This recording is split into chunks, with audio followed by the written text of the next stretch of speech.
Hema committee report പഠനം നടന്നു, report വന്നു, റിപ്പോർട്ട് പുറത്തു വരാൻ കുറെ കാലം എടുത്തു. ഓരോ ആൾക്കാരും അവരവർക്ക് കഴിയുന്ന രീതിയിൽ അവരവർക്ക് പറ്റുന്ന സാഹചര്യങ്ങളിൽ നിന്നുകൊണ്ട് ഓരോ മൂവ്മെന്റ് ഉണ്ടാക്കുന്നുണ്ട്. അതെല്ലാം ഫെമിനിസത്തിൽ കോൺട്രിബ്യൂട്ട് ചെയ്യുന്നുണ്ട്. അതെല്ലാം ഫെമിനിസം തന്നെയാണ്. ആ ഒരു മനുഷ്യന് തന്നെ നല്ല സ്വഭാവം ഉണ്ടാവും, മോശം സ്വഭാവം ഉണ്ടാവും. ഇപ്പോഴത്തെ സിനിമയുടെ കാര്യം കോമഡിയാ. സ്ത്രീപക്ഷം ആക്കാൻ വേണ്ടി സ്ത്രീപക്ഷം ആക്കുന്ന കുറെ സിനിമയാണ്. എന്റെ അമ്മ എന്നോട് എപ്പോഴും പറയുന്ന ഡയലോഗാണ്, നീ എന്റെ വയറ്റിൽ തന്നെയാണ് ജനിച്ചത്, നിനക്ക് ഒരു ധൈര്യം ഇല്ലല്ലോ. ഒരു കുറ്റം ക്രൈം ചെയ്തിട്ടുണ്ടെങ്കിൽ അതിൽ ഉൾപ്പെട്ട ക്രിമിനലുകളെ പ്രൊട്ടക്ട് ചെയ്യാൻ വേണ്ടി അവിടെ കുറെ ആൾക്കാരുണ്ടാവും.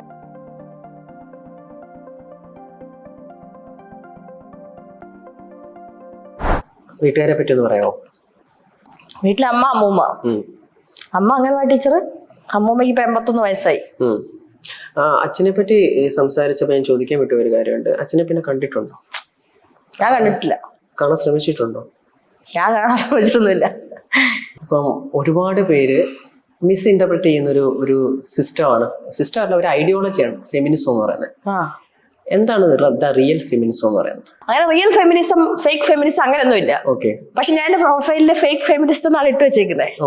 അതെന്റെ എല്ലാവരും ഫേക്ക് ഫെമിനിസ്റ്റ് അങ്ങനെയല്ല, ഇവള് ഭയങ്കര ഫേക്കാന്നാ പറയുന്നത്.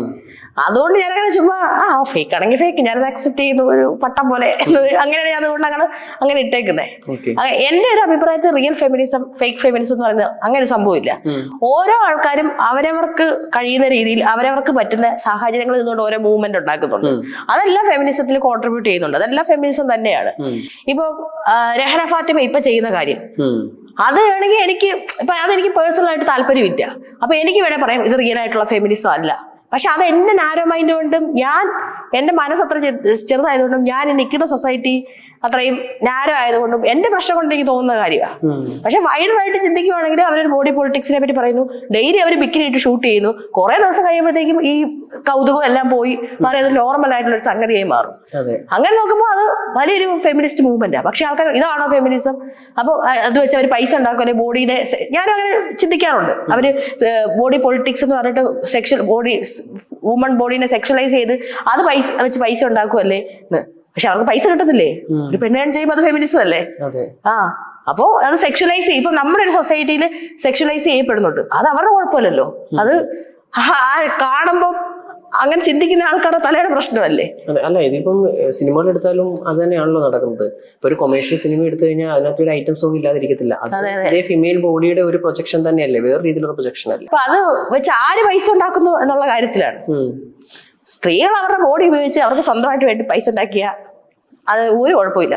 പക്ഷെ അതിനെ സെക്ഷലൈസ് ചെയ്ത് മാർക്കറ്റ് ചെയ്ത് അത് കുറെ ആണുങ്ങളും കുറെ കോർപ്പറേറ്റുകളും അതിന്റെ ബെനിഫിറ്റ് എടുക്കുമ്പോൾ അതിനോട് എനിക്കൊരിക്കലും യോജിക്കാൻ വേണ്ടി പറ്റത്തില്ല. പക്ഷെ അത് തന്നെയാണ് ഞാൻ ചോദിക്കുന്നത്. ഇപ്പോഴും ഈ കാണുന്നത് മാത്രമാണ് ഫെമിനിസം എന്ന് വിശ്വസിക്കുന്ന ഒരു ഗ്രൂപ്പ് ഉണ്ട്. ഇപ്പൊ ശ്രീലക്ഷ്മി അറക്കൽ ഇടുന്ന പോസ്റ്റുകളും ശ്രീലക്ഷ്മി അറക്കൽ പറയുന്ന കാര്യങ്ങളും അല്ലെങ്കിൽ രഹന ഫാത്തിമ പോലെയുള്ള കുറച്ച് പേരെ ആൾക്കാർ മിസ്ഇന്റർപ്രറ്റ് ചെയ്യുന്നുണ്ട് വല്ലാണ്ട്. ഇത് മാത്രമാണ് ഫെമിനിസം. അതുകൊണ്ട് ഞാൻ ചോദിച്ചേ, എന്താണ് ശരിക്കും ഫെമിനിസത്തിൽ വരുന്ന മറ്റു കാര്യങ്ങൾ എന്തൊക്കെയാണ്? അങ്ങനെയല്ല, ചില ആൾക്കാർ പറയും പെണ്ണുങ്ങള് സ്പേസിൽ പോകുന്നുണ്ട്, അതാണ് ഫെമിനിസം. അത് ഫെമിനിസം ആണ്. പെണ്ണുങ്ങള് കൂലിപ്പണിക്ക് പോയിട്ട് കുടുംബം നടന്നുകൊണ്ട് അത് ഫെമിനിസം ആണ്. അങ്ങനെ സ്ത്രീകൾ നടന്ന എല്ലാ പോരാട്ടവും ഫെമിനിസം തന്നെയാണ്. ഇപ്പൊ നമ്മൾ നടത്തുന്ന അങ്ങനെ ഫെമിനിസം, ഇത് ഫെമിനിസം അല്ല, അങ്ങനെയൊന്നും പറയാൻ വേണ്ടി പറ്റത്തില്ല. ഈ ലോകത്ത് എന്തോരം തരത്തിലുള്ള ഫെമിനിസം ഉണ്ട്. എനിക്ക് കുറെ ഇപ്പൊ എക്കോ ഫെമിനിസം അങ്ങനെയൊക്കെ പറഞ്ഞ കുറെ ടൈപ്പ് ഓഫ് ഫെമിനിസം ഉണ്ടല്ലോ. എനിക്ക് എത്ര ടൈപ്പ് ഫെമിനിസം ഉണ്ടെന്നോ എനിക്ക് ഇതിന്റെ തിയറി ഒന്നും അറിയത്തില്ല. പക്ഷെ ഞാൻ ഭയങ്കര വലിയ ഫെമിനിസ്റ്റ് ആണെന്ന് ഞാൻ അവകാശപ്പെടുന്നില്ല. പക്ഷെ ആൾക്കാർ തന്നെയാണ് ഇതൊക്കെ ഫെമിനിസ്റ്റ് മൂവ്മെന്റ് ആണെന്നൊക്കെ എന്നോട് പറയുന്നത്. സ്ത്രീകളുടെ ലൈംഗികതയെ പറ്റിയൊക്കെ പറയുന്നത് ഫെമിനിസ്റ്റ് മൂവ്മെന്റ് ആണെന്നൊക്കെ പറയുന്നത്. കുറെ ആൾക്കാർ പറയുന്നത് ഫേക്ക് ആണെന്ന്. ഞാൻ ഇതിനകത്തൊക്കെ മനസ്സിലായ കാര്യം എന്ന് പറഞ്ഞാൽ റിയൽ ഫെമിനിസം, ഫേക്ക് ഫെമിനിസം അങ്ങനത്തെ ഒരു സംഭവം ഇല്ല. ഫെമിനിസം അതായത് പല ഫേക്കായിട്ട് ചിലർക്ക് തോന്നുന്നത് അതെന്തുകൊണ്ട്, അത് അവരുടെ മൈൻഡിന്റെ എന്താ പറയാ, അത്രയ്ക്ക് ചിന്തിക്കാനുള്ള പവർ ഇല്ലാത്തതുകൊണ്ടോ അല്ലെങ്കിൽ ആ സൊസൈറ്റിയുടെയോ പ്രശ്നമാണ്. ഇപ്പൊ വേറൊരു രാജ്യത്ത് ടോപ്പ് ഇല്ലാതെ പോയി പ്രൊട്ടസ്റ്റ് ചെയ്യുന്ന ഒരുപാട് സ്ത്രീകളുണ്ട് ഇപ്പൊ യുദ്ധത്തിനൊക്കെ എതിരെ. പക്ഷെ ഇവിടെ അത് ചെയ്യുവാണെങ്കിൽ ചിലപ്പോൾ അത് പറയും ഇതാണ് റിയൽ ഫെമിനിസം, ഫേക്ക് ഫെമിനിസം അല്ലേ എന്ന്. അതൊരു കൾച്ചർ, ഓരോ നാടുമായിട്ടൊക്കെ ചേർന്ന് നിൽക്കുന്ന കാര്യമാണ്. അപ്പം ഈ ലോകത്തിന്റെ പല പല പല പല കോണുകളില് പല പല സ്ത്രീകളും പല പല പുരുഷന്മാരും എല്ലാവരും ഫെമിനിസ്റ്റ് മൂവ്മെന്റിന്റെ ഭാഗമായിട്ട് ഇപ്പോഴും പല പല കാര്യങ്ങൾ ചെയ്തുകൊണ്ടിരിക്കുന്നുണ്ട്, അതിന് സപ്പോർട്ട് ചെയ്തുകൊണ്ടിരിക്കുന്നുണ്ട്. ഞാനും എന്റെ ഒരു ഫ്രണ്ടും കൂടെ ഈ ഇടയ്ക്ക് സംസാരിച്ചതാ. അതായത് ഇപ്പം ബ്ലാക്ക് ആയ ആൾക്കാരെ എല്ലാവരും ബ്ലാക്ക് ആൾക്കാർ പൊന്തി വരണം അങ്ങനെയൊക്കെ ഒത്തിരി സംസാരിക്കുന്നുണ്ട്. ബ്ലാക്ക് ഇല്ല, റേസിസം ഇല്ലെന്നൊക്കെ സംസാരിക്കുന്നുണ്ട്. പക്ഷെ എന്നിരുന്നാലും ഇപ്പം ഒരു ബ്ലാക്ക് ആയിട്ടുള്ള ഒരാളെ കാണുമ്പോൾ പെട്ടെന്ന് ഒരാൾക്ക് എന്താ ഈ ഒരു വൃത്തിയില്ല, അങ്ങനെ മനസ്സിൽ തന്നെ നമ്മുടെ ഉള്ളിലുണ്ടായി വരും. അത് കാലാകാലങ്ങളായിട്ട് നമ്മളിങ്ങനെ ഇപ്പം അതുപോലെ ഇപ്പൊ അസുരന്മാരെയും നമ്മൾ അമർചിത്ര കഥകളിലും എല്ലാം ഇങ്ങനെ ബ്ലാക്കായി കാണിച്ചു, എല്ലാം ഈ എന്താ പറയാ ഈ ശുദ്ധിവാദം അശുദ്ധിവാദം ഒക്കെ ഉണ്ടല്ലോ, അപ്പൊ ഈ അശുദ്ധി എല്ലാം ബ്ലാക്കായി കാണിച്ചു. അങ്ങനെയൊക്കെ ഈ സൊസൈറ്റിയിൽ അല്ലെങ്കിൽ ആൾക്കാരുടെ മനസ്സിൽ അങ്ങനെ പതിഞ്ഞു പോയ സംഭവങ്ങളാണ്. എന്റെ +1 +2 കാലഘട്ടത്തിൽ ഞാൻ ഈ ക്രീം ഉണ്ടല്ലോ, ക്രീമിന്റെ അടിയിൽ ഇങ്ങനെ കാണിക്കും 7 ദിവസം തേച്ചാൽ ഇത്ര വെളുക്കും ഇങ്ങനെ ഒരു ഇതായിട്ട് കാണിക്കും. ഞാൻ +1 +2 സമയത്ത് അതൊക്കെ തേച്ച് നോക്കിയിട്ടുണ്ട് വെളുക്കാൻ വേണ്ടിയിട്ട്. പക്ഷെ നമ്മൾ വെളുത്തൊന്നുമില്ല. കുറച്ച് നാൾ തേച്ചപ്പോൾ എനിക്ക് മനസ്സിലായി ഇത് എന്റെ കയ്യിലെ പൈസ മാത്രമേ പോകുന്നുള്ളൂ, അല്ലാതെ ഞാൻ വെളുക്കുന്നില്ലെന്ന് മനസ്സിലായി. പിന്നെ അത് നമ്മുടെ ആ പ്രായത്തിന്റെയാ. നമുക്ക് ആ പ്രായത്തില് അത്രയും എന്താ നമ്മൾ എല്ലാം സൗന്ദര്യമുള്ളതെല്ലാം വെളുപ്പ്. ആ സമയത്താണ് ചെമ്പൻ വിനോദ് ഇതിൽ വന്നത്, എന്താ സിനിമയിലൊക്കെ വന്നത്. അപ്പൊ ചെമ്പൻ വിനോദിന്റെ ഒരു അഭിമുഖം കണ്ടിട്ട് അപ്പൊ അയാള് ഏതോ വലിയ ജോലിയൊക്കെ വിട്ടിട്ടാണ് സിനിമയിൽ അഭിനയിക്കാൻ വന്നതെന്നൊക്കെ ആ സമയത്ത് പറഞ്ഞു. അപ്പൊ ഞാനിങ്ങനെ വിചാരിക്കും, ഇയാളൊക്കെ കാണാൻ ഒരു ലുക്കും ഇല്ല, കറുത്തിരിക്കുന്നത്, ഇയാളൊക്കെ എന്തിനാണ് ഈ സിനിമയിൽ അഭിനയിക്കാൻ വേണ്ടി വന്നത്? അങ്ങനെയൊക്കെ ഞാൻ ആ കാലത്ത് വിചാരിച്ചിട്ടുണ്ട്. പക്ഷെ ഇപ്പൊ എനിക്ക് ചെമ്പൻ വിനോദിന്റെ അഭിനയവും ചെമ്പൻ വിനോദ് ഒരു മഹാനായ ഒരു ആക്ടറാണെന്നും എനിക്കറിയാം. അപ്പൊ അത് നമ്മളുടെ ഓരോ കാലഘട്ടത്തിനനുസരിച്ച് നമുക്ക് മാറും. നമ്മളുടെ +1 +2 നമുക്ക് അത്രയും പോകും. നമ്മളുടെ സൗന്ദര്യ സങ്കല്പങ്ങൾ അങ്ങനെയാണ്. ഒരു നടൻ എന്ന് പറഞ്ഞാൽ എങ്ങനെ ഇരിക്കണം, ദിലീപിനെ പോലെ ഇരിക്കണം, അല്ലെങ്കിൽ വെളുത്തിരിക്കണം, അങ്ങനെയൊക്കെയാണ് നമ്മൾ അന്ന് വിചാരിച്ചോണ്ടിരുന്നത്. നടൻ മാത്രമല്ല, ഇവൻ സൗന്ദര്യത്തിന് പോലും നമ്മൾ വെളുപ്പിന്റെ ഒരു നിറം കൊടുത്തേക്കുന്നത്. വെളുത്തിരിക്കുന്ന ആള് സൗന്ദര്യം ഉണ്ടെന്ന് പറയുന്നത്, അല്ലാതെ അവിടെ വേറെ ഒന്നും നോക്കത്തില്ല. നല്ലതായിട്ട് വെളുത്തിരിക്കുന്ന ആള് സൗന്ദര്യം ഉണ്ടെന്നാണ് പൊതുവെ നമ്മളെ പറഞ്ഞ് വിശ്വസിപ്പിച്ചേക്കുന്നത്. എനിക്കൊന്ന് കുറച്ചു കാലം മുമ്പ് വരെ നമ്മുടെ പാഠപുസ്തകങ്ങളിൽ പോലും അഗ്ലി ബാഡ് എന്നൊക്കെ പറഞ്ഞു കൊടുക്കുന്ന എക്സാമ്പിൾസ് ഈ രീതിയിലുള്ള കളറിന്റെ ഒരു രീതിയിലായിരുന്നു. ഇപ്പൊ സിനിമാ ഫീൽഡിലുള്ള ആൾക്കാർക്ക് അവർക്ക് അതൊക്കെ ഇപ്പൊ ഒരു പെണ്ണ് മരിച്ചല്ലോ, എന്തോ ഗ്ലൂട്ടാത്തയോണോ അതൊക്കെ എടുത്തൊക്കെ ഒരു പെണ്ണ് മരിച്ചല്ലോ, അവർക്ക് പിന്നെ അതായത് ഫീൽഡോ അതങ്ങനെ പറയുമ്പോഴും എന്താ പറയാ അതവരുടെ ഫീൽഡ് ഡിമാൻഡ് ചെയ്യും. അത് രാഖി സാവന്താണോ അവര് വന്ന് കറക്റ്റ് ആയിട്ട് പറയുന്നുണ്ട്. അതായത് നമ്മളുടെ ഈ ഫീൽഡ് നിൽക്കാൻ എന്ത് ചെയ്യണം, നമ്മൾ ഈ ഗ്ലൂട്ടാത്തയോൺ എടുത്തേ മതിയാവുള്ളൂ എന്ന്. അതൊരു കഷ്ടകാലമാണ്. പ്രൊഫഷന്റെ ഭാഗമാണ്. ആ പ്രൊഫഷന്റെ ഭാഗമായി മാറി. ഇപ്പൊ നമ്മുടെ മലയാള ഇൻഡസ്ട്രി പക്ഷെ അധികം അങ്ങനെയില്ല. നമ്മുടെ സൗത്ത് ഇന്ത്യൻ ഇൻഡസ്ട്രിയിൽ ധനുഷുണ്ട്, അങ്ങനെ ബ്ലാക്ക് ആയിട്ടുള്ള ഒത്തിരി ആർട്ടിസ്റ്റുകളുണ്ട്. കഴിവിനെയാണ് കുറെ നമ്മുടെ ഇപ്പൊ കുറെയൊക്കെ നോക്കുന്നത്. പക്ഷെ നോർത്ത് ഇന്ത്യയിലേക്ക് പോകുമ്പോൾ അങ്ങനെയല്ല. നോർത്ത് ഇന്ത്യയിലെല്ലാം ഈ വെളുപ്പ് അങ്ങനത്തെ ഒക്കെ സംഭവങ്ങളാണ് നോക്കുന്നത്. ഒരു സൊസൈറ്റിയോട് നല്ല രീതിയിൽ വെറുപ്പുണ്ട് എന്ന് തുറന്നു പറഞ്ഞ ഒരാളാണ്. സൊസൈറ്റി ഇങ്ങനെ ആയതുകൊണ്ട് സൊസൈറ്റിയുടെ നല്ല കുറച്ച് കാര്യങ്ങൾ കൂടി ഇല്ലേ? ഇപ്പൊ നമ്മളെന്ന് പറഞ്ഞാൽ ഒറ്റയ്ക്ക് ഉണ്ടായി വന്ന ഒരാളല്ല. നമ്മളെന്ന് പറയുമ്പോൾ ഈ സൊസൈറ്റിയുടെ ബൈ പ്രോഡക്റ്റ് ആണ്. നമ്മൾ ഈ സൊസൈറ്റിയിൽ കൂടെ ജീവിച്ചു വന്ന ആളാണ്. സൊസൈറ്റി നമ്മുടെ മേളിൽ എന്തായാലും സ്വാധീനം ചെലുത്തിയിട്ടുണ്ട്.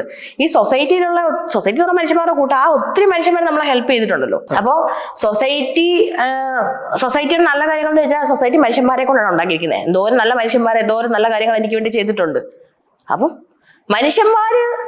മനുഷ്യന്മാരെന്ന് പറയുന്നത് ആ ഒരു മനുഷ്യന് തന്നെ നല്ല സ്വഭാവം ഉണ്ടാവും, മോശ സ്വഭാവം ഉണ്ടാവും. അപ്പോൾ സൊസൈറ്റി എന്നൊക്കെ പറയുന്നത് കോംപ്ലക്സ് ആയിട്ടുള്ള സാധനമാണ്.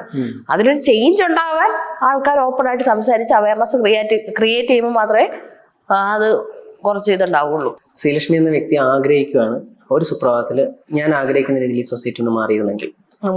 ഇപ്പം ഞാൻ ആഗ്രഹിക്കുന്നു പറയുമ്പോൾ നമ്മൾ മറ്റുള്ളവർക്ക് വേണ്ടി കൂടെ ചിന്തിച്ചിട്ടായിരിക്കുമല്ലോ എങ്ങനെയുള്ളൊരു സൊസൈറ്റി വേണമെന്ന് ആഗ്രഹിക്കുന്നത്. നമ്മുടെ ഇന്ത്യൻ സൊസൈറ്റി നോക്കുവാണെങ്കിൽ നമ്മുടെ ഇന്ത്യയിൽ നിന്ന് കാസ്റ്റ് എന്ന് പറയുന്ന സംഭവം എടുത്തു ഫുള്ളായിട്ട് മാറണം. ആ കാസ്റ്റിന്റെ ഹൈറാർക്കി മൊത്തമായിട്ട് മാറണം. പക്ഷെ അത് അതാണ് ഐഡിയലാണോ എന്ന് ചോദിച്ചേ. ഐഡിയലാണെങ്കിൽ മാത്രം അത്, കാരണം ഇന്ത്യയിൽ കാസ്റ്റ് സിസ്റ്റം അവസാനിക്കുമെന്ന് എനിക്ക് തോന്നുന്നില്ല. ഞാൻ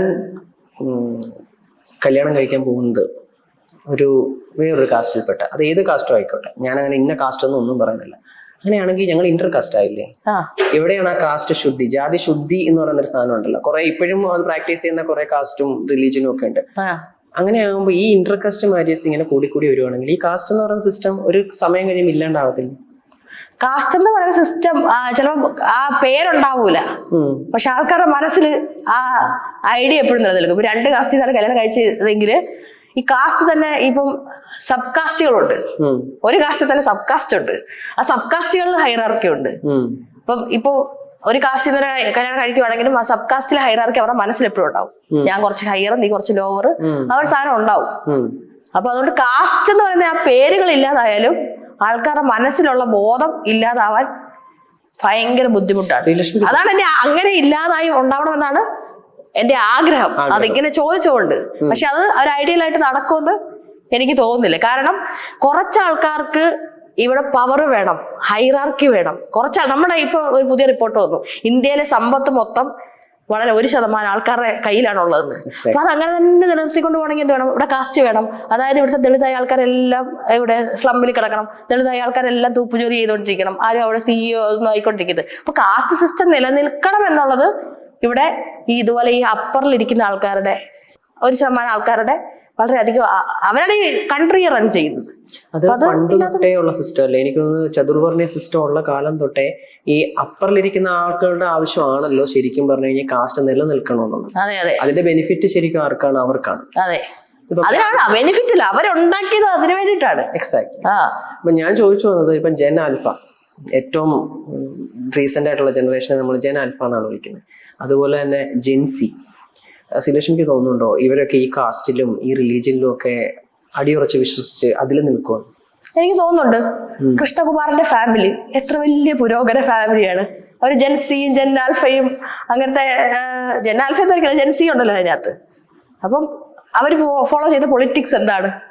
ഇപ്പൊ ബാംഗ്ലൂരൊക്കെ പോയി ജീവിക്കുകയാണെങ്കിൽ അവിടെയുള്ള ആൾക്കാർക്കറിയാം എല്ലാം ഭയങ്കര ഹൈടെക് ഫാമിലിയും എല്ലാമാണ്. പക്ഷെ അവര് ഹനുമാൻ സേനയും ഒക്കെ ഭയങ്കരമായിട്ടുള്ള സ്ഥലമല്ലേ. അവരുടെ ഒന്നും മൈൻഡ് മാറുന്നില്ലല്ലോ.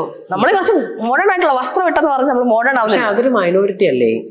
മൈനോറിറ്റി ആണെന്ന് ഇപ്പം കുട്ടികളായാലും ഒരുപാട് പേര് പുറത്തേക്ക് പോകാൻ ആഗ്രഹിക്കുകയും അവിടെ സെറ്റിൽ ആവാൻ ആഗ്രഹിക്കും. നമ്മുടെ രാജ്യത്തെ തൊഴിലില്ലായ്മയും മറ്റു കാരണങ്ങൾ കൊണ്ടാവാം. പക്ഷെ അവരവിടെ പോയി സെറ്റിൽ ആവുന്നിടത്ത് അവര് ഈ പറയുന്ന കാസ്റ്റും റിലീജിയനും ഒക്കെ പുറത്താണ് ഏറ്റവും കൂടുതൽ ഇപ്പൊ കാസ്റ്റ് ഉള്ളത്. എന്റെ ഒരു കൂട്ടുകാരൻ നസീർ ഹുസൈൻ കിഴക്കേടത്ത് ഭയങ്കര ഫേമസ് ആ പുള്ളി അതുകൊണ്ട് പേര് പറയാം. പുള്ളി കാനഡയിൽ വന്നു കഴിഞ്ഞപ്പോൾ, കാനഡയാന്ന് തോന്നുന്നത്, പുള്ളി വന്നു കഴിഞ്ഞപ്പോൾ പുള്ളി പറയാം അവിടെ ഇന്ത്യയിലേക്കാളും കൂടുതൽ കാസ്റ്റ് സിസ്റ്റം അവിടെ ഉള്ളതെന്ന്. നായർ സമാജം, ആ സമാജം, ഈ സമാജം ഇവിടെ. പുറത്ത് ഇപ്പൊ നിലവിൽ ഇന്ത്യയിലുള്ളതിനേക്കാളും കാസ്റ്റ് സിസ്റ്റം ഈ പുറത്ത് പോയി സെറ്റിലായ ആൾക്കാര്, പുറത്ത് സെറ്റിലായ സ്ഥലത്ത് കാസ്റ്റ് ഉണ്ട്. അപ്പൊ ഇന്ത്യയിലുള്ള കാസ്റ്റ് സിസ്റ്റം അവർ വേറെ സ്ഥലത്തേക്ക് കൂടെ കൊണ്ടുപോയി. ശ്രീലക്ഷ്മിയുടെ കൺസെപ്റ്റ് ഓഫ് മാരേജ് അല്ലെങ്കിൽ റിലേഷൻഷിപ്പ്, മാരേജ് എന്ന് പറയുന്നത് ഒരു ലീഗൽ സിസ്റ്റത്തിൽ വരുന്ന ഒരു കാര്യം, അല്ലെങ്കിൽ സൊസൈറ്റിയുടെ ഒരു കൺസെപ്റ്റിൽ വരുന്ന സാധനം. റിലേഷൻഷിപ്പ് നമുക്ക് പറയാം. എന്താണ് കൺസെപ്റ്റ് ഓഫ് റിലേഷൻഷിപ്പ് എന്ന് പറയുന്നത്? എന്റെ കൺസെപ്റ്റ് എന്ന് പറഞ്ഞിട്ടുണ്ടെങ്കിൽ അങ്ങോട്ടും ഇങ്ങോട്ടുള്ള ഒരു സൗഹൃദം. അത് എന്ത് തരം റിലേഷൻഷിപ്പ് ആണെങ്കിലും, ഇപ്പം അമ്മയും ഞാനുമായിട്ടുള്ള റിലേഷൻഷിപ്പ്, ഇപ്പൊ അച്ഛനും പാട്രിയാർക്ക് ഇല്ലാതാവണമെങ്കിൽ അച്ഛനും മക്കളുമായിട്ടുള്ള റിലേഷൻഷിപ്പ്, അതുപോലെ ടീച്ചേഴ്സും കുട്ടികളുമായിട്ടുള്ള റിലേഷൻഷിപ്പ്, ഇതെല്ലാം ഒരു ഫ്രണ്ട്ഷിപ്പിൽ ഊന്നിയുള്ളതായിരിക്കണം. അതേപോലെ തന്നെ നമ്മുടെ പാർട്ട്ണറുമായിട്ടുള്ള റിലേഷൻഷിപ്പ് ഫ്രണ്ട്ഷിപ്പിൽ ഊന്നിയിട്ടുള്ളതായിരിക്കണം. ഫ്രണ്ട്ഷിപ്പ് ഉണ്ടെങ്കിൽ മാത്രമേ ബാക്കി എല്ലാ കാര്യങ്ങളും അവിടെ വർക്ക് ആവത്തുള്ളൂ. ഇപ്പം ഈ ഫ്രണ്ട്ഷിപ്പ് ഉണ്ടെങ്കിൽ നമ്മളെല്ലാം ഈക്വൽ ആയിട്ട് നമുക്ക് ഫീൽ ചെയ്യും. ഒരാള് നമ്മുടെ ഫ്രണ്ട്സ് ഗ്യാങ്ങിനാണെങ്കിൽ ആ സാധനം ഇല്ലല്ലോ, ഞാൻ വരുന്നത് നീ ഇത്, അങ്ങനത്തെ ഒരു സംഭവം ഇല്ല. ഇപ്പൊ നമ്മൾ പറയുന്നുണ്ട് പല കാസ്റ്റുകാര് ഒരുപോലെ ഫ്രണ്ട്സ് ആയിട്ട് ഇരിക്കുന്നുണ്ട്, പല റിലീജിയനിൽപ്പെട്ട ആൾക്കാർ ഫ്രണ്ട്സ് ഗ്യാങ്ങിനകത്തുണ്ട്. പക്ഷെ ഈ ഫ്രണ്ട്സ് ഗ്യാങ്ങിനകത്ത് വരുമ്പോൾ നമുക്ക് അവിടെ അങ്ങനെ തോന്നുന്നില്ല, നമ്മൾ താഴ്ന്നതോ മേലിലായിട്ട് തോന്നില്ല. അങ്ങനെ താഴ്ന്നതോ മേലിൽ ആയി തോന്നുന്ന സമയത്ത് നമ്മൾ ആ ഗ്യാങ്ങിൽ നിന്ന് പുറത്താവുകയും ചെയ്യും. ഞാൻ ഫ്രണ്ട്സ് ഗ്യാങ്ങിൽ നിന്ന് അങ്ങനെ ഇറങ്ങി പോന്നിട്ടുണ്ട്, എന്നെ അവിടുന്ന് ഒറ്റപ്പെടുത്തിയ സമയത്ത്. അപ്പൊ അത് നമുക്ക് ഇറങ്ങി പോവാനും വരാനും എല്ലാം ഉള്ളൊരു ഫ്രീഡം ഉണ്ട്. അവിടെ നിയമത്തിന്റെ നൂലാമാലകളില്ല. അതേപോലെ തന്നെ രണ്ടുപേരും നമ്മളുള്ള റിലേഷൻഷിപ്പ് എന്ന് പറയുന്നത് എപ്പോഴും ഒരു ഫ്രണ്ട്ഷിപ്പിൽ ഊന്നിയതായിരിക്കണം. പിന്നെ ഇന്നിപ്പോ ഞാനൊരു പോസ്റ്റ് ഇട്ടു, ഇപ്പൊ ആ പെൺകുട്ടി മരിച്ച സ്ത്രീധനത്തിന് പേരിൽ. അത് സ്ത്രീധനം മാത്രമല്ല, ഇന്ത്യയിലെ വിവാഹത്തിന്റെ വ്യവസ്ഥ, ഇന്ത്യയിലെ വിവാഹ വ്യവസ്ഥ എന്ന് പറയുന്നത് മൊത്തം പുരുഷ കേന്ദ്രീകൃതമായിട്ടുള്ള പാട്രിയാർക്കൽ ബേസ് ആണ്. അതായത് ഒരു പെണ്ണിനെ കല്യാണം കഴിപ്പിച്ച് എന്താ പറയാ ആണിന്റെ വീട്ടിലേക്ക് കൊണ്ടുപോവുക. ഒരിക്കലും ആണുങ്ങള് പെണ്ണുങ്ങളെ വീട്ടിൽ വന്ന് നിൽക്കുന്നില്ലല്ലോ, അങ്ങനത്തെ സിറ്റുവേഷൻ ഇല്ലല്ലോ. അത് ഈ കുക്ക് ചെയ്യുന്ന ആബിദ പറഞ്ഞൊരു ചേച്ചി ഉണ്ടല്ലോ, ആ പുള്ളിക്കാരി പറയുന്നുള്ളൂ മലപ്പുറത്തൊക്കെ അവരുടെ മുസ്ലിം വീടുകളിൽ അങ്ങനെ ഉണ്ടെന്ന്. അതായത് പുയ്യാപ്പിള അവരുടെ വീട്ടിലേക്കാണ് വരിക. നോർത്ത് ഈസ്റ്റിലേക്ക് പോയി കഴിഞ്ഞാൽ അവിടുത്തെ ഒരു സിസ്റ്റം ഇതാ, അവിടെ ഫിമെയിൽസ് ആണ് ഫാമിലി ഹെഡ് എന്ന് പറയുന്നത്. അവിടെ ഫിമെയിൽസ് ആണ് കല്യാണം കഴിച്ച് പുരുഷന്മാരെ അവരുടെ വീട്ടിലേക്കാണ് കൊണ്ടുവരുന്നത്. അങ്ങനെ ഒരു സിസ്റ്റമാണ് നോർത്ത് ഈസ്റ്റിലെ മിക്കവാറും ഉള്ള സംസ്ഥാനങ്ങളിലുള്ളത്. പക്ഷെ ആ സിസ്റ്റം നല്ലതാണോ എന്ന് എനിക്കറിയത്തില്ല. പക്ഷെ ഞാൻ പറയുന്നത് പറഞ്ഞാൽ കല്യാണം കഴിച്ചാൽ ആരും അങ്ങോട്ടും ഇങ്ങോട്ടും വീട്ടിലൊന്നും പോയി നിൽക്കണ്ട, രണ്ടുപേരും മാറി അവരവരുടെ വഴിക്ക് പോവുക. പക്ഷെ അപ്പോഴും നമുക്ക് അതിൻ്റെതായ പ്രശ്നങ്ങൾ ഉണ്ടാവും. കാരണം നമ്മൾ മനുഷ്യന്മാരെന്ന് പറയുമ്പോൾ കമ്മ്യൂണിറ്റി ഒരുമിച്ചിരിക്കുകയാണെങ്കിൽ നമ്മുടെ മെന്റൽ ഹെൽത്തും എല്ലാം കുറച്ചുകൂടെ ഇമ്പ്രൂവ് ആവുന്നതിനാണ് ഞാൻ പേഴ്സണലായിട്ട് മനസ്സിലാക്കിയിട്ടുള്ളത്. കമ്മ്യൂണിറ്റി നമ്മുടെ ഫാമിലിയുടെ ഒക്കെ സപ്പോർട്ട് ഒരു പരിധി വരെ നമുക്ക് വേണം. പക്ഷെ നമ്മൾ ഇതേപോലെ നമ്മുടെ ഇന്ത്യൻ അതായത് ഇപ്പൊ നടക്കുന്ന ഈ കേരളത്തിലൊക്കെ നടക്കുന്ന വിവാഹ വ്യവസ്ഥ എന്ന് പറയുന്നത് മൊത്തം ഈ പെണ്ണുങ്ങളെ ബലിയാടാക്കാൻ വേണ്ടി, പെണ്ണുങ്ങൾക്ക് ഫ്രീഡം കൊടുക്കാത്ത രീതിയിലുള്ള ഒരു സെറ്റപ്പാണ്. ശ്രീലക്ഷ്മി ശരിക്കും ബോഡി ഷേമിങ് അനുഭവിച്ചിട്ടുള്ള ഒരാളാണ്, അല്ലെങ്കിൽ അതിന്റെ വിക്ടിം ആവാറുണ്ട് പലപ്പോഴും. ഇപ്പോഴുള്ള പോസ്റ്റുകൾ എടുത്താൽ പോലും ഏതൊരു പോസ്റ്റ് ഇട്ടാലും അതിൻ്റെയൊക്കെ അടിയിൽ വന്നിട്ട് അത് എസ്പെഷ്യലി സ്വന്തം സെൽഫിയോ അല്ലെങ്കിൽ സ്വന്തം പിക്ചറോ ഇടുന്ന സമയത്ത് വളരെ മോശം രീതിയിലുള്ള കമന്റുകളും ഒക്കെ കാണാറുണ്ട്. എന്താ ഫീൽ ചെയ്യുന്നത് സ്വയം? എനിക്കൊന്നും ഫീൽ ചെയ്യാറില്ല. അത് എന്താന്ന് വെച്ചാൽ നമ്മുടെ ചെറുപ്പം തൊട്ട് നമുക്കിത് ഇപ്പൊ എന്റെ ചെറുപ്പം തൊട്ട് എനിക്ക് കേട്ടുള്ള ഏറ്റവും വലിയ കാര്യം എന്ന് പറഞ്ഞാൽ ഇപ്പൊ ഞാൻ എന്റെ ഫാമിലിയിൽ ഏറ്റവും സൗന്ദര്യമില്ലാത്ത ആളാ കാലത്ത്. അതായത് എല്ലാവർക്കും നല്ല അത്യാവശ്യം വെളുപ്പ് അങ്ങനെയൊക്കെ ഉള്ളപ്പോൾ നമുക്ക് അത് നമ്മൾ സൗന്ദര്യമില്ലാത്ത ആളാണല്ലോ നമ്മൾ വിചാരിക്കുന്നത്. ഞാൻ വേറെ പല കാര്യത്തിലും ഭയങ്കര ആക്റ്റീവ് ആയിട്ടുള്ള കാര്യമായിരുന്നു, വായന, പഠിത്തം, അങ്ങനത്തെ കാര്യങ്ങളിലൊക്കെ. അപ്പോ നമുക്ക് ഈ കുറെ കാലം കേട്ട് കഴിയുമ്പോൾ പിന്നെ ഇതൊന്നും നമ്മളെ ബാധിക്കുന്ന കാര്യമില്ല. പിന്നെ പല്ല് ഭയങ്കര രണ്ടുപേരത് വലിയ പല്ലായിരുന്നു, പല്ലുദ്ധിയിട്ടായിരുന്നു, അങ്ങനെയൊക്കെയുള്ള. അതുകൊണ്ട് ബോഡി ഷെയിം അങ്ങനെയൊക്കെ ഇവര് ബോഡി ഷെയിം ചെയ്യുമ്പോൾ അത് സത്യം പറഞ്ഞാൽ ഞാൻ മൈൻഡ് ആക്കാറില്ല. ശ്രീലക്ഷ്മി അത് മൈൻഡ് ആക്കിയിട്ടില്ല. പക്ഷെ ഇത് കാരണം ഒരുപാട് പെൺകുട്ടികൾ പൊതുവെ അവരുടെ ബ്രസ്റ്റ് സൈസ് അല്ലെങ്കിൽ അവരുടെ ബോഡി ഷേപ്പ്, അവരുടെ ശരീരത്തിന്റെ വണ്ണം, ഇനി ഇതൊന്നും അല്ലെങ്കിൽ കളറ്, ഇതൊക്കെ പറഞ്ഞിട്ട് ചെറുപ്പത്തിൽ തൊട്ടേ അവർക്ക് ആ ഒരു പോയിന്റിൽ ഇപ്പൊ 6ാം ക്ലാസ്സിലും 7ാം ക്ലാസ്സിലൊക്കെ പഠിക്കുന്ന ഒരു പെൺകുട്ടിയോട് ഇതൊക്കെ പറഞ്ഞു കഴിഞ്ഞാൽ അവർക്ക് എത്രത്തോളം മനസ്സിലാകുമെന്ന് ആലോചിച്ച് നോക്ക്. അവൾ ശരിക്കും ഒറ്റപ്പെടുന്ന സാഹചര്യങ്ങൾ കണ്ടിട്ടുണ്ട്. പലരും അവരുടെ 30s വന്നിട്ട് നമ്മളോട് ഇത് പറയാറുണ്ട്, ഇന്ന പോലൊരു സാഹചര്യം ഉണ്ടായിട്ടുണ്ട്. എന്താ നമുക്ക് അവരോട് പറയാൻ പറ്റുന്നത്? കാര്യം ശ്രീലക്ഷ്മി ഇത് ഓവർകം ചെയ്തിട്ടാണ്. ഞാൻ എല്ലാവരോടും ഇതൊക്കെ ഓവർകം ചെയ്യണമെങ്കിൽ ഇപ്പൊ നമ്മുടെ ബോഡി ഷെയ്മിങ് മാത്രമല്ല, പലതരത്തിലുള്ള ഷെയ്മിങ്. ഇപ്പൊ ഞാനിപ്പോ പബ്ലിക്കായിട്ട് പോസ്റ്റ് ഇടുമ്പം അതായത് ഇവള് സെക്സ് പറയുന്നവള് അങ്ങനെ ഇങ്ങനെ ആൾക്കാർ പറഞ്ഞു. ഞാനിപ്പോ എല്ലാവരും പറയുന്ന കാര്യം ഇത് പറയാനുള്ളവർ പറഞ്ഞുകൊണ്ടിരിക്കും. അങ്ങനെ പറഞ്ഞുകൊണ്ടിരിക്കുന്നത് നമുക്ക് നോക്കിയിട്ട് നമുക്ക് ജീവിക്കാനൊന്നും പറ്റില്ല. അവര് പറഞ്ഞുകൊണ്ടിരിക്കുന്നത് അത് നമ്മുടെ ഉള്ളിലേക്ക് കയറ്റിയാൽ മാത്രമേ പ്രശ്നമുള്ളൂ. മാക്സിമം ഉള്ളിലേക്ക് കയറ്റാതിരിക്കുക. അതായത് പക്ഷെ ഇത് ഒരു ഉള്ളിലേക്ക് കയറുന്ന ഒരു സമയമുണ്ട്. പക്ഷെ അത് എത്ര കാലം നമുക്ക് ആ ഉള്ളിലേക്ക് കയറി ഇരിക്കാൻ വേണ്ടി വരും. നിരന്തരമായിട്ട് കേൾക്കുമ്പോൾ നമ്മളത് മൈൻഡ് ചെയ്യുക. എന്നെ ഇപ്പൊ എപ്പോഴും എന്നെ ഫേസ്ബുക്ക് പോസ്റ്റിനടിയിലൊക്കെ ആൾക്കാർ എന്തൊക്കെയോ വിളിക്കുന്നത്, അത് ബാധിക്കാത്ത രീതിയിൽ അങ്ങനെ ആവുകയാണെങ്കിലേ നമുക്ക് മൂവ് ഓൺ ചെയ്യാൻ വേണ്ടി പറ്റത്തുള്ളൂ. നമ്മളത് വിചാരിച്ചുകൊണ്ടിരിക്കുവാണെങ്കിൽ അത് എന്ത് കാര്യമായിട്ട് നമ്മുടെ ജീവിതത്തിൽ നടക്കുന്ന എന്ത് കാര്യമാണെങ്കിലും അത് പക്ഷെ എല്ലാവർക്കും ഒന്നും അത് പറ്റില്ല. അതാണ് ഓരോ ആൾക്കാരെ ഡിപ്പെൻഡ് ചെയ്തിരിക്കും. അപ്പൊ അത് കോൺഷ്യസ് ആയിട്ട് സ്വന്തമായിട്ട് എഫേർട്ട് എടുക്കണം. ഇപ്പൊ ഞാൻ ചെയ്ത പോലെ അവരോട് ചെയ്യാൻ പറഞ്ഞാൽ അവർക്ക് ചിലപ്പോൾ ചെയ്യാൻ പറ്റണമെന്നില്ല. സ്ത്രീപക്ഷ ചിന്താഗതി അല്ലെങ്കിൽ അങ്ങനെ ഒരു ചിന്തയുള്ള ഒരാളാണ് ശ്രീലക്ഷ്മി. നമ്മുടെ സിനിമകളെ പറ്റി സംസാരിക്കുകയാണെങ്കിൽ എത്രത്തോളം ആ ഒരു സ്ത്രീപക്ഷ നിലപാടുകൾ എടുക്കാൻ പറ്റുന്നുണ്ട്? സിനിമ ഒരുപാട് കാണുന്നതും ഒരുപാട് സിനിമയെ പറ്റി എഴുതുന്നതും ഞാൻ കാണാറുണ്ട്. അതുകൊണ്ട് ഞാൻ സിനിമ എടുത്ത് ചോദിക്കുന്നത്. ഇപ്പോഴത്തെ സിനിമയുടെ കാര്യം കോമഡിയാ. സ്ത്രീപക്ഷം ആക്കാൻ വേണ്ടി സ്ത്രീപക്ഷം ആക്കുന്ന കുറെ സിനിമയാണ്. അങ്ങനെയല്ല, നമുക്ക് റിയൽ ആയിട്ട് പറയാൻ സ്റ്റോറീസ് ഉണ്ട്. ഇപ്പൊ ഒരു എക്സാമ്പിൾ പറയുകയാണെങ്കിൽ ഉള്ളൊഴുക്ക്. ആ സിനിമ എന്ന് പറയുന്നത് സ്ത്രീപക്ഷം ആക്കാൻ വേണ്ടി സ്ത്രീപക്ഷം ആക്കിയ സിനിമയല്ല. അതിനകത്ത് ശരിക്കും സ്ത്രീകളുടെ കഥയാണ് പറയുന്നത്. അങ്ങനെ നമ്മൾ പുറത്തിറങ്ങി നോക്കുവാണെങ്കിൽ ഒത്തിരി കഥകൾ അങ്ങനെ പറയാറുണ്ട്, ഇഷ്ടംപോലെ കഥകളുണ്ട്. പക്ഷെ ഈ മിക്ക റൈറ്റേഴ്സും എല്ലാം ആണുങ്ങളായതുകൊണ്ട് ആൺ പെർസ്പെക്റ്റീവ് മാത്രമേ കഥ വരുന്നുള്ളൂ. ഇപ്പൊ 32B എന്ന് പറയുന്ന ഒരു സിനിമ ഒരു ബ്രസ്റ്റ് സൈസിനെ പറ്റിയൊക്കെ സംസാരിക്കുന്ന ഒരു സിനിമയാണ്.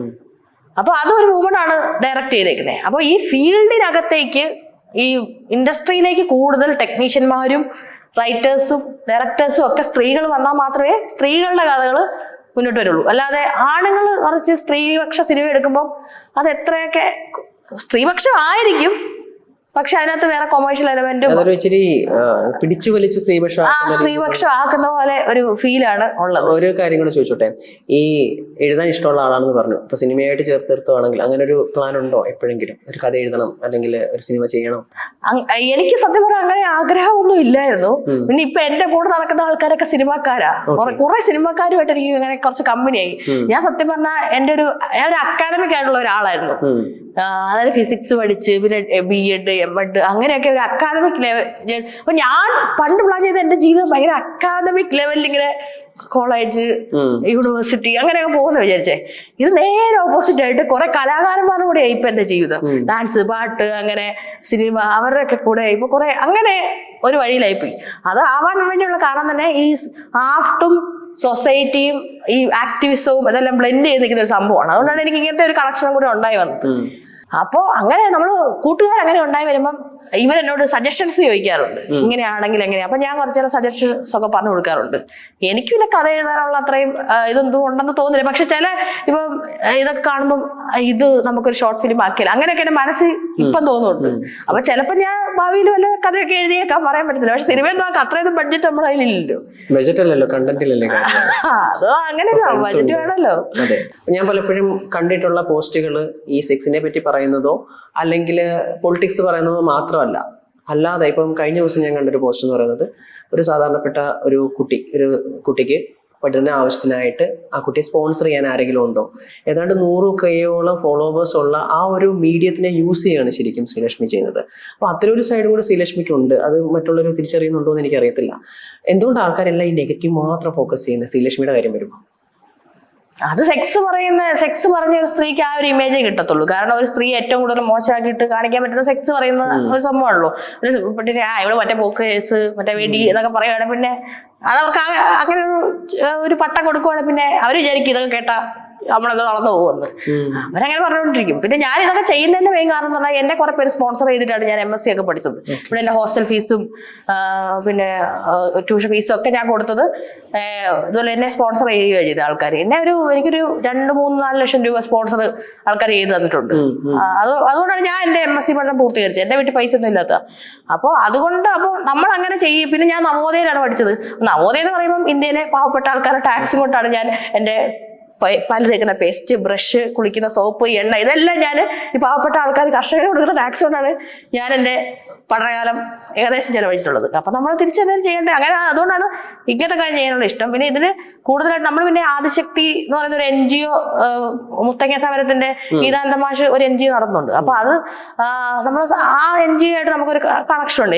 എന്റെ ഫ്രണ്ട്സ് ഒക്കെ കുറെ അതിനകത്ത് വർക്ക് ചെയ്യുന്നത്, ഈ സിനിമയൊക്കെ ബന്ധപ്പെട്ട ഫ്രണ്ട്സ് ഒക്കെ കുറച്ച് വർക്ക് ചെയ്യുന്നത്. അപ്പൊ അവരെ അഡ്മിഷൻ എടുത്ത് കൊടുക്കുന്ന അങ്ങനത്തെ ഒക്കെ കുറെ ഇങ്ങനെ, അതാണ് ട്രൈബൽ ആയിട്ടുള്ള സ്റ്റുഡൻസുമായിട്ടൊക്കെ ചെറിയ കണക്ഷൻ വരാൻ വേണ്ടിയിട്ടുള്ളത്. ഇവിടെ ഇതൊന്നും അങ്ങനെ എടുത്തു പറയുന്നതായിട്ടൊന്നും ഞാൻ കണ്ടിട്ടില്ല. എന്നാൽ ഞാൻ ഇങ്ങനെ ചെയ്യുന്ന ഒരാളാണ്, ഇപ്പൊ ഞാനിത് ചോദിച്ചതിന്റെ ഭാഗമായിട്ട് പറഞ്ഞതാണ്.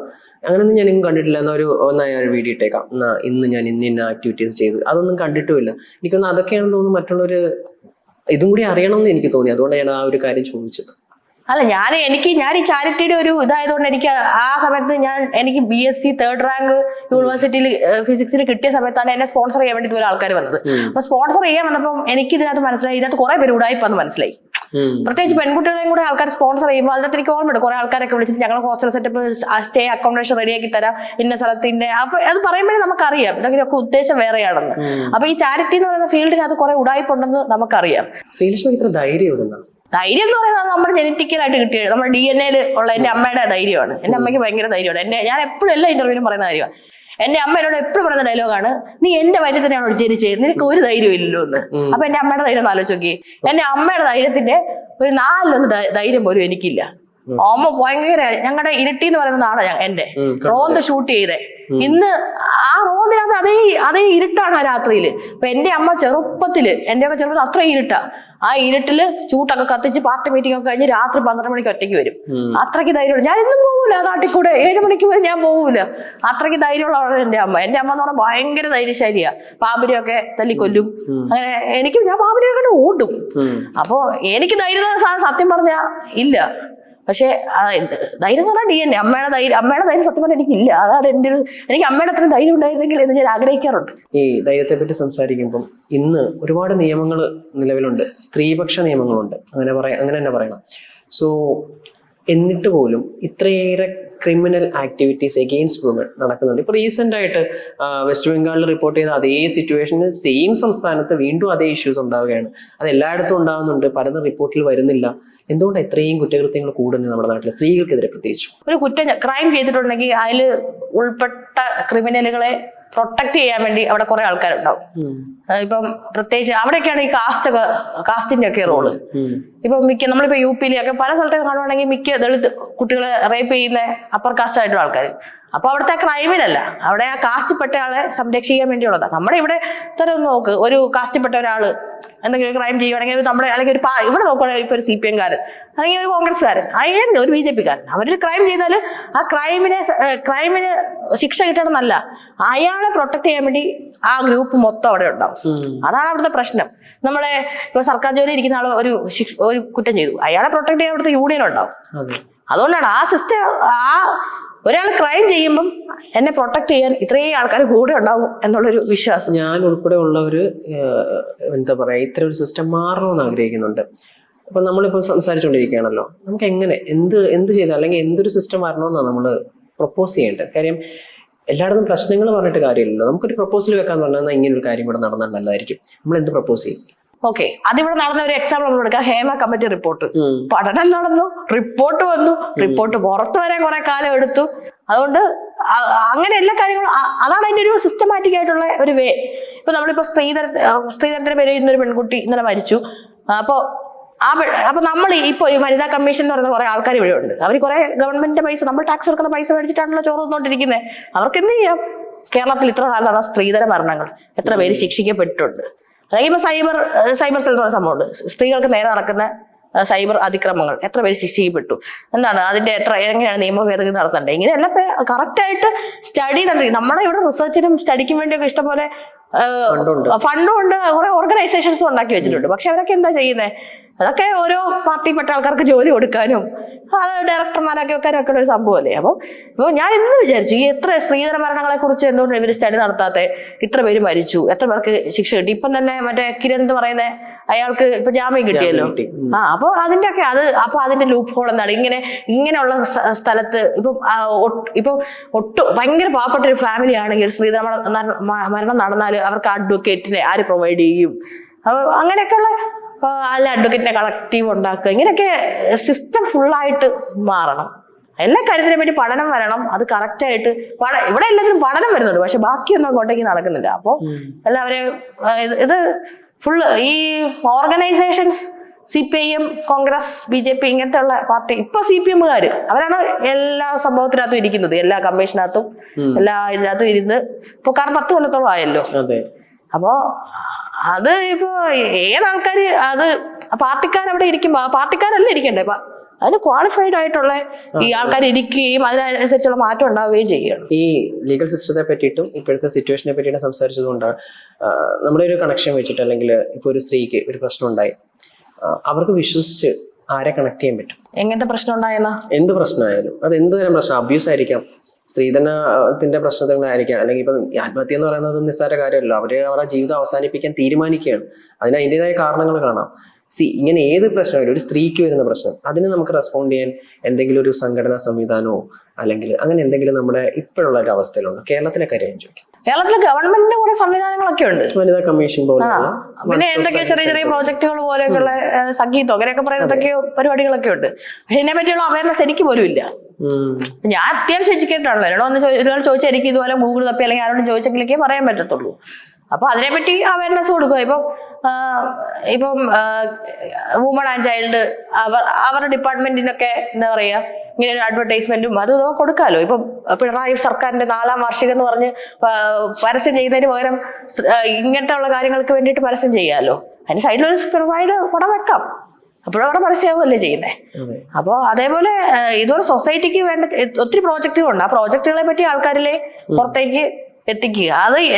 അത് ആ പ്രോജക്റ്റുകളെ പറ്റി പുറത്തേക്ക് എത്തുന്നില്ല. ഇപ്പൊ ഞാൻ എൻ്റെ ഒരു കഴിഞ്ഞ ദിവസം ഒരു പോസ്റ്റ് ഇട്ടു അബോഷനെ പറ്റിയിട്ട്. അബോഷൻ ഗവൺമെന്റ് ആശുപത്രിയിൽ എവിടെയെങ്കിലും ചെയ്തു കൊടുക്കുന്നുണ്ടോ? കാരണം പ്രൈവറ്റ് ഹോസ്പിറ്റലിൽ ഭയങ്കര പൈസയാണ്. അത് മാത്രമല്ല അൺമാരീഡ് ആയിട്ടുള്ള കപ്പിൾസിന് എങ്ങനെയാണ് ചെയ്തു കൊടുക്കുന്ന പ്രൊസീജിയർ.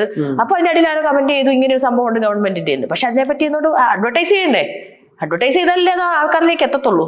കഴിഞ്ഞ ദിവസം ഞാൻ ഒരു പ്രൊഫഷനോട് സംസാരിച്ചപ്പോൾ അവർ പറഞ്ഞ ഏറ്റവും വലിയ സ്കാം നടക്കുന്ന ഈ ഒരു കാര്യത്തിലാണ്, അബോർഷൻ. കാര്യം ലക്ഷങ്ങൾ വരെ മേടിക്കുന്നുണ്ട് പല പ്രൈവറ്റ് ഇൻസ്റ്റിറ്റ്യൂഷൻസ്. അതൊരു ശരിക്കും പറഞ്ഞു കഴിഞ്ഞാൽ ഒരു എക്സ്പ്ലോയിറ്റേഷൻ ആണ്.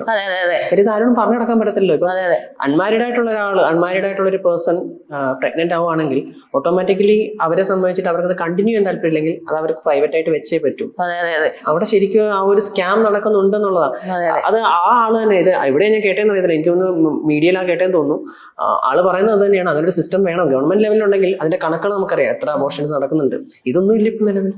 അങ്ങനെയൊക്കെ ചെയ്യണ്ടേ? എന്നിട്ട് പിന്നെ ഇത് അങ്ങനെയൊക്കെ ചെയ്യാതെ പിന്നെ സ്ത്രീപക്ഷ സർക്കാർ പറയാൻ പാടില്ലല്ലോ. എന്തുകൊണ്ടാ ശ്രീലക്ഷ്മി ഒരു ടീച്ചിങ് പ്രൊഫഷനിലേക്ക് എത്തി?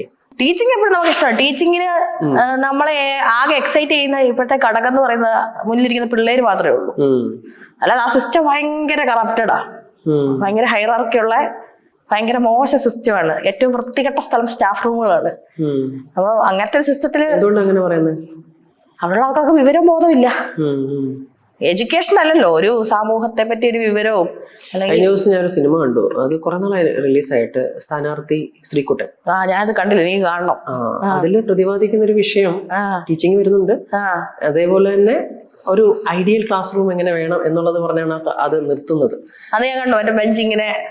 എക്സാക്ട്ലി. അല്ല, ഇന്നിപ്പോ ഞാനൊരു ന്യൂസ് കണ്ടു, ചൈനയിലോ എവിടെയും കണ്ട് ഒരു പഠനം നടത്തിയപ്പം അവിടെ റോബോട്ടായിട്ടുള്ള ആർട്ടിഫിഷ്യൽ AI ആയിട്ടുള്ള ടീച്ചേഴ്സ്, റോബോട്ട് ആയിട്ടുള്ള ടീച്ചേഴ്സ് ആണ് കൂടുതൽ പിള്ളേർക്ക് കാര്യങ്ങൾ ഇഷ്ടം. പിള്ളേർക്ക് കൂടുതൽ കംഫർട്ടബിൾ AI ആയിട്ടുള്ള ടീച്ചേഴ്സ് ആണ്. എന്തുകൊണ്ടായിരിക്കും ടീച്ചർ പറയൂ? അപ്പൊ എനിക്ക് ഒരു സംശയം തോന്നില്ല, പിള്ളേർക്ക് അതേ ഇഷ്ടപ്പെടത്തുള്ളൂ. കാരണം പഠിപ്പിക്കാന്ന് പറഞ്ഞ മുന്നിൽ നിൽക്കുന്നത് ഭയങ്കര ക്രൂരമായിട്ടുള്ള ആൾക്കാരാണ്. അതിനകത്ത് ഒത്തിരി ഫാക്ടേഴ്സ് ഉണ്ട്. ഒരു മനുഷ്യനെ കൊണ്ട് താങ്ങാൻ പറ്റുന്നതിലും കൂടുതൽ ജോലി കൊടുപ്പിക്കുക, പ്രഷർ കൊടുക്കുക, അങ്ങനെ പ്രൈവറ്റ് സ്കൂളിലൊക്കെ നടക്കുന്ന ഭയങ്കര ചൂഷണമാണ് നടക്കുന്നത്. അപ്പോ ശ്രീലക്ഷ്മി എങ്ങനെയുള്ള ടീച്ചർ ആയിരിക്കും? ഞാനിപ്പോ സ്കൂളിലൊന്നും ഇപ്പൊ പഠിപ്പിക്കുന്നില്ല, ഞാനിപ്പോ ട്യൂഷൻ മാത്രം എടുക്കുന്നുള്ളൂ. അതുകൊണ്ട് ഇപ്പൊ ഈ സ്കൂളിലൊക്കെ പോയിട്ടുള്ള പ്രശ്നം, സ്കൂളിൽ ഇപ്പൊ നല്ല കുറച്ച് ടീച്ചേഴ്സും നല്ലൊരു പ്രിൻസിപ്പളും അവിടെ ഉണ്ടെങ്കിൽ നമുക്ക് നല്ലതാണ്. പക്ഷെ ഇത് ഞാൻ കഷ്ടകാലത്തിന് പഠിപ്പിക്കാൻ പോയ സ്ഥലത്തിന് നേരെ ഓപ്പോസിറ്റ് ആയിരുന്നു. അപ്പൊ നമുക്ക് അവിടെ ഫൈറ്റ് ചെയ്ത് നിൽക്കാൻ ഭയങ്കര പാടാണ്. അത് നല്ലൊരു ടീച്ചർ, നല്ലൊരു ഇൻസ്റ്റിറ്റ്യൂഷൻ എന്ന് പറഞ്ഞാൽ അവിടെ ഏറ്റവും അധികം പ്രാധാന്യം കൊടുക്കേണ്ടത് അവിടുത്തെ കുട്ടികളുടെ ഉന്നമനത്തിലാണ്, അവിടുത്തെ കുട്ടികളുടെ പുരോഗതിക്കാണ്. അല്ലാതെ അവിടുത്തെ ടീച്ചേഴ്സിന്റെ അങ്ങോട്ടും ഇങ്ങോട്ടും സാലറി ഹൈക്കിനോ അല്ലെങ്കിൽ അങ്ങോട്ടും ഇങ്ങോട്ടുള്ള കുശുമ്പിനോ പരദൂഷണത്തിനോ ഒന്നുമല്ല.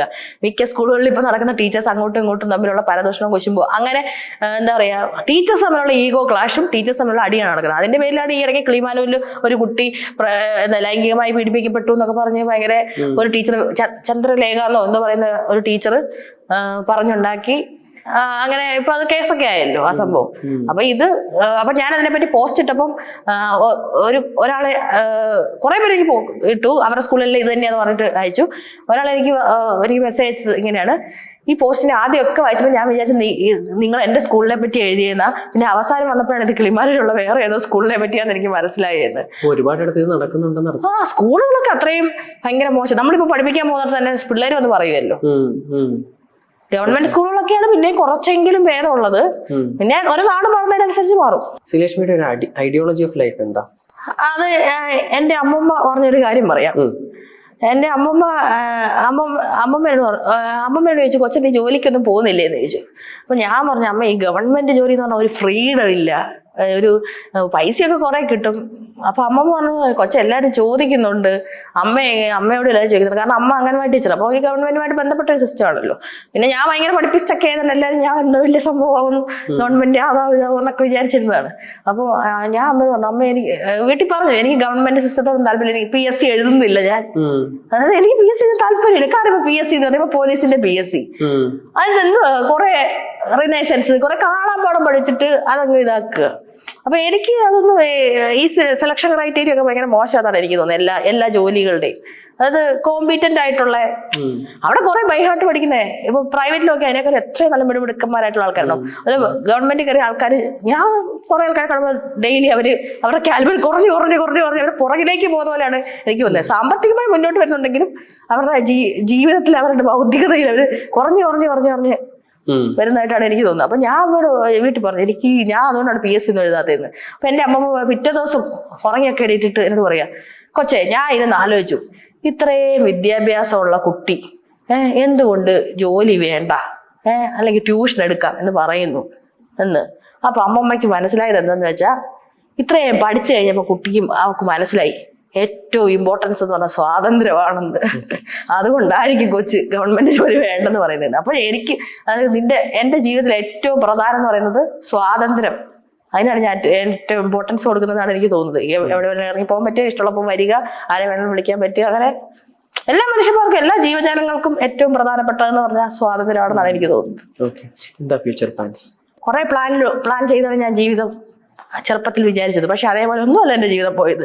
അതുകൊണ്ട് എനിക്ക് ഫ്യൂച്ചറിലേക്ക് ഒരു പ്ലാനും ഇല്ല. സത്യമായിട്ട് എനിക്ക് ഒരു പ്ലാനും ഇല്ലാതെ ഞാൻ ജീവിക്കുന്നത്. പല ആൾക്കാർക്കും പ്ലാനുണ്ട്, വീട് വെക്കണം, കാർ മേടിക്കണം, അത് ഇത്.